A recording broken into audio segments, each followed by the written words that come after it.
Bonjour, dans cette vidéo réalisée par Armel Moulong et moi-même Nicolas Coquelet, nous allons vous présenter les OPCVM, et plus précisément les OPCVM obligataires par l'intermédiaire de Screenshot Bloomberg.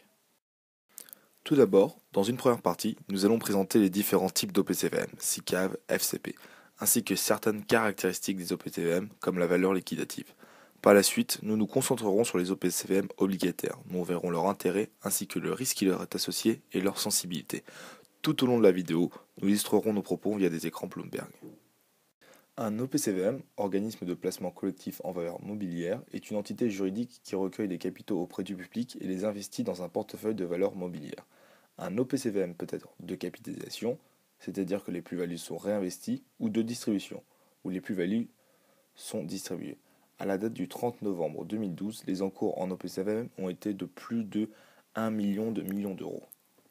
Un OPCVM peut être classé juridiquement comme une SICAV, qui donne au souscripteur le statut d'actionnaire. Il peut être également classé comme FCP, Fonds commun de placement, qui en revanche ne donne ni le droit ni le statut d'actionnaire au souscripteur. Passons maintenant à Bloomberg. Afin de trouver des OPCVM sur Bloomberg, on peut soit utiliser la fonction Search et ensuite taper OPCVM ou tout simplement taper dans le terminal le nom de l'OPCVM que l'on recherche.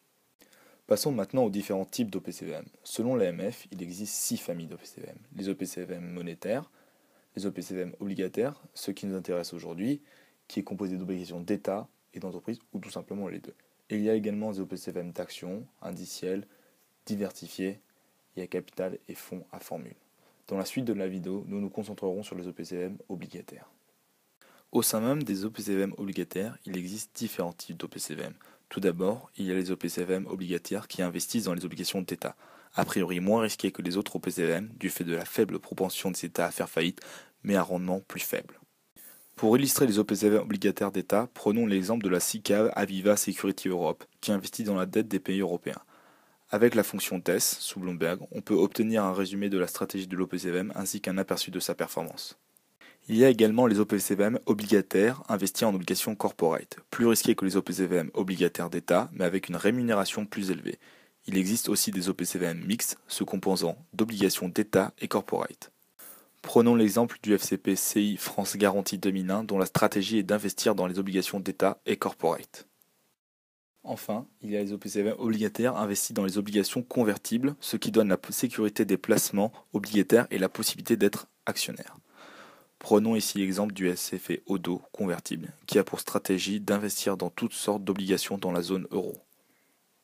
Maintenant, nous allons parler des informations accompagnant les OPCVM. C'est le DICI, document d'information clé pour l'investisseur, qui est un document synthétique et standardisé fournissant aux investisseurs les informations essentielles sur les fonds en termes d'objectifs, de risques, de performance et de coûts, afin qu'ils soient en mesure de comprendre la nature et les risques liés aux fonds qui leur sont offerts et par conséquent de prendre des décisions d'investissement éclairées. Une des rubriques du DICI concerne le profil de risque de rendement du fonds, qui se représente sous forme d'échelle de 1 à 7. Plus le profil se situe à droite de l'échelle, et plus les rendements sont potentiellement élevés, mais accompagnés d'un risque plus élevé. Les OPCVM comportent certains intérêts comme une souscription pour un montant unitaire le plus souvent peu élevé, l'accès à une large palette d'instruments et de marchés financiers français et internationaux, une gestion effectuée par des professionnels réglementés, un cadre légal et réglementaire comportant notamment le contrôle du produit par un commissaire aux comptes et par l'autorité des marchés financiers, des règles d'investissement précises limitant les risques, une orientation de placement définie dans le prospectus ou la notice d'information du produit, des frais facturés à l'investisseur identifiables et comparables, la possibilité d'acheter et de vendre rapidement. Une des caractéristiques d'un OPCVM est sa valeur liquidative, qui correspond à la division de la valeur de l'actif net de l'OPCVM par son nombre de parts pour un FCP ou d'actions pour une SICAV. Elle est calculée périodiquement et publiée sur les sites de l'AMF. Ici, on voit la surperformance de l'OPCVM Odo par rapport à son benchmark. OPCVM Odo qui est composé de toutes sortes d'obligations en zone euro comme on l'a vu précédemment. Nous allons maintenant analyser les différents risques spécifiques aux OPCVM obligataires. Tout d'abord, le risque d'insolvabilité. Il est négligeable. Le risque qu'un OPCVM fasse faillite est pratiquement exclu. En plus, la diversité des valeurs en portefeuille réduit fortement le risque de crédit. Cependant, certains fonds obligataires qui se spécialisent présentent un risque plus élevé. Il y a également le risque de liquidité qui est faible, car en général, la liquidité est assurée par la société de gestion. Il y a également le risque de change, qui dépend de la politique d'investissement, qui est inexistant pour les fonds qui investissent en obligations en euros et élevé pour les fonds qui sont exposés à des monnaies volatiles. Il y a également le risque de taux, égale au risque de taux d'une obligation ordinaire avec une échéance restant à courir égale à l'échéance moyenne du portefeuille de l'OPCVM. Ce risque existe durant toute la période du placement. Enfin, il y a le risque de volatilité du cours. Plus l'échéance qui reste à courir est lointaine et plus le coupon est bas, et donc plus ce risque est élevé. Il y a également le risque d'absence de revenus. Effectivement, il n'y a pas de rémunération avec les actions par de capitalisation. En effet, toute plus-value est réinvestie. Nous allons maintenant parler de la relation entre le marché des taux d'intérêt et les OPCVM.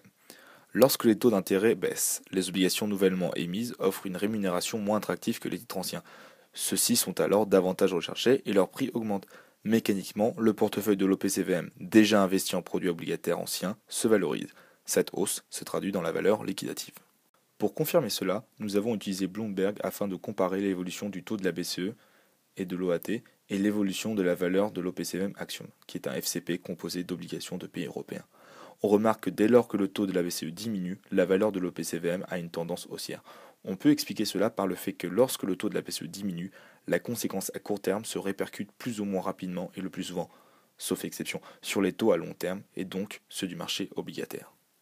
Ici aussi, lorsque l'on compare le taux OAT et la valeur de notre OPCVM, on voit que dès lors que le taux OAT diminue, la valeur de l'OPCVM Axiom, qui est en partie composée d'OAT, augmente. Cela confirme donc ce que l'on disait précédemment. Voilà, c'est fini pour cette vidéo, et si vous avez des questions, n'hésitez pas à les poser en commentaire de cette vidéo.